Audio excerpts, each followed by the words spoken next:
Barnett, fired that across well here to Smart. His ball in, Marriott! Instinctive finish! Oh, that's a lovely goal from Eastleigh. Busan is beaten, and Adam Marriott has his first goal for the Spitfires. He could not have taken that any better.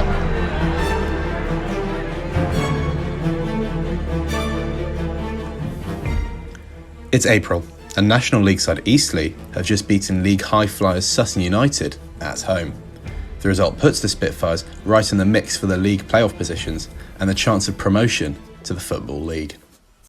It's been a topsy-turvy year for South Coast side Eastleigh Football Club. On the pitch, Ben Strevens' men have been picking up some good results all season with big wins against big names such as Yeovil Town, Hartlepool United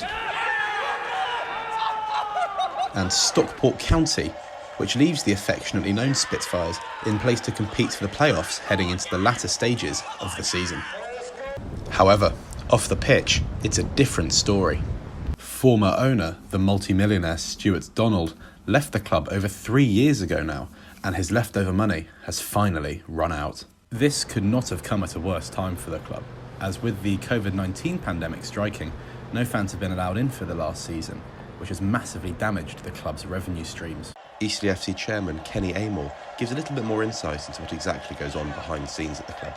There was some confusion, I think it's been well documented, between the FA, the DCMS and the National League as to whether, if restrictions were still in place come the new year, whether we'd get grants or not, and that's proven not to be the case. So each club has to apply for a loan from Sport England, and we're in the process of doing that. Now we know what's happening with the season. However, Amell cannot state enough how much of an impact that the pandemic has had on Eastleigh Football Club. We've been much further affected by COVID than we could ever have anticipated at the start of the season in terms of sponsorship lost.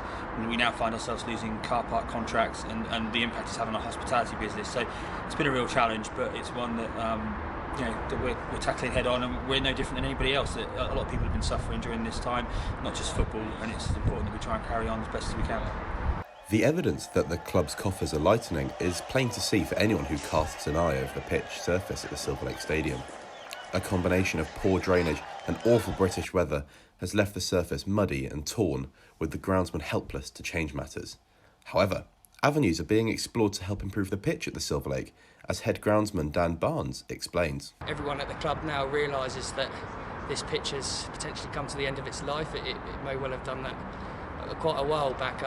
All pitches have that sort of life expectancy before a massive investment and reconstruction is needed.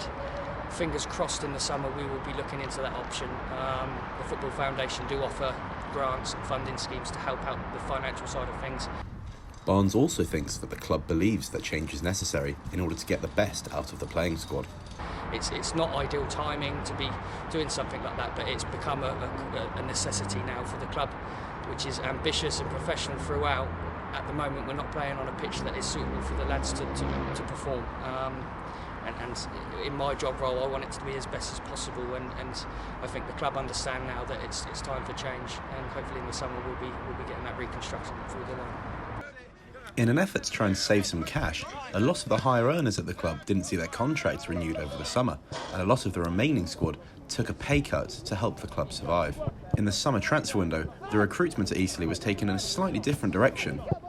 Instead of bringing in non-league nomads, which had become a regular feature over the last few years, the recruitment heads instead turned towards the leagues below the National League Premier. Joe Tomlinson, brought in from National League Southside Hungerford Town, was one such signing. Yeah, I think it's brilliant. I mean, for me personally, obviously as a young player, I believe I deserve the chances that I've got. I feel like other people do as well. And there are certainly a lot of other managers that wouldn't give young players a chance. I've experienced that before. So to come somewhere where the gaffer does put trust in young players was definitely a big thing for me. For Joe, a big influence on him when he was joining the club was the current manager, Ben Strevens. He rang me up to start off with and said about the interest that Eastleigh had, and he invited me down to come look at the stadium. So I came down with my dad and spoke to Jace and spoke to the gaffer, and just what he was saying about he wanted to bring young players through and give them a chance, and he was just saying all the right things really. Obviously he came and had a look at the fantastic facilities that they got here, and it was a no-brainer really. Strevens, or Strevs as he is known around the club, is in his third season in charge of the Hampshire-based side. Following on from a difficult and turbulent season last season going, where his side finished in the bottom 8 when it was halted due to the pandemic. This season, a new style of play has been implemented and has been much more successful as the Spitfires lie just outside of the playoff places with 7 games to play. Younger recruits, more intense training and more strength in depth has certainly helped Strevens this season. I think some of the fans, only some of them think, we should be up there all the time, and that's what we're trying to do. But we're doing it with a slightly different model now, sustainable, younger boys that we're hoping do really well for us and establish themselves in our team for years to come. Or people like a Rob Atkinson that we sign, help improve. Help improve, he was brilliant anyway, but help him, give him a platform to play. And then they go on to bigger and better things like he's done, and we've probably got 2 or 3 more of the lads at the moment that are similar to that. They're trying to get promoted with us, but if they don't, they'll probably have a chance of going into the league themselves. Strevs also revealed that the change-up in recruitment was highly endorsed by the higher-ups at the club. Pushing the way that we're doing it with full support from the club in terms of the recruitment. They wanted me to go down a more younger, locally based team because we realised how much the fans took to people like Rob Atkinson last year, took to Sam Smart last year. So in bringing in a Joe Tomlinson, a Ben House, Dan Smith, Ryan Hill, the list goes on of the younger boys we're given a chance. Matchday preparation has been changed a huge amount this season because of the pandemic. Having had 2 enforced breaks earlier in the season due to positive COVID tests, the club is doing all it can to stop any future breaks hampering their quest for the playoffs. Because of this, the preparation for getting so-called hot zones, such as the changing rooms ready on a match day, has changed drastically. Gaz Davidson, the COVID safety officer at the club, is in charge of making sure that the stadium is safe and biosecure as possible as to not risk any further positive tests. Ensuring that we're COVID safe, looking at all the UK government guidelines, local authority help with the environmental health, producing the risk assessment so that everybody is aware of what is expected when they come to the Silver Lake.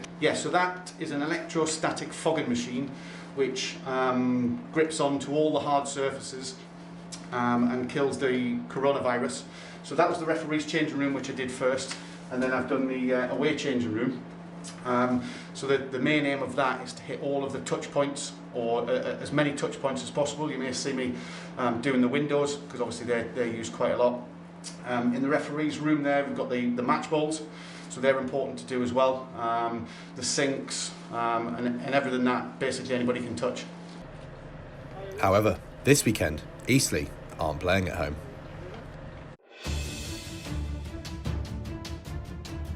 A trip to English football heavyweights, Notts County, awaits the Spitfires in a huge game for both sides in their battle for the playoff places.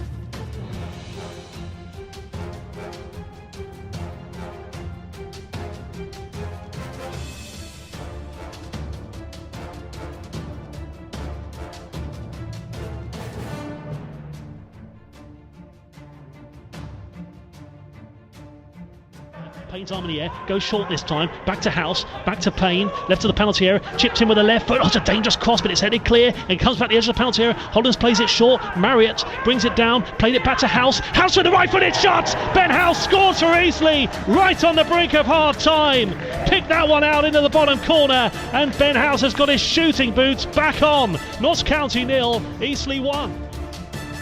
For Eastleigh to the right on halfway, and you would think that probably is it. That is it. Eastleigh have come to Notts County and done what a lot of people thought was impossible. A goal just before half time, a tremendous win against Notts County, and they've won by 1-0. A goal just before half time for Ben House. And as far as the table's concerned, Chesterfield and Notts County lose, so Chesterfield 7th, Notts County 8th. Eastleigh still stay 10th, but 2 points off a playoff place, and it means they've got this really, really tough fixture against Notts County out the way, and they've picked up a big 3 points here at Meadow Lane. What could that mean at the end of the season? Well, who knows? With arguably the easiest run-in of the teams around them, including matches against Boreham Wood,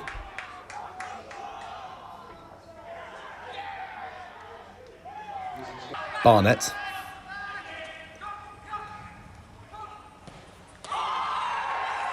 Aldershot,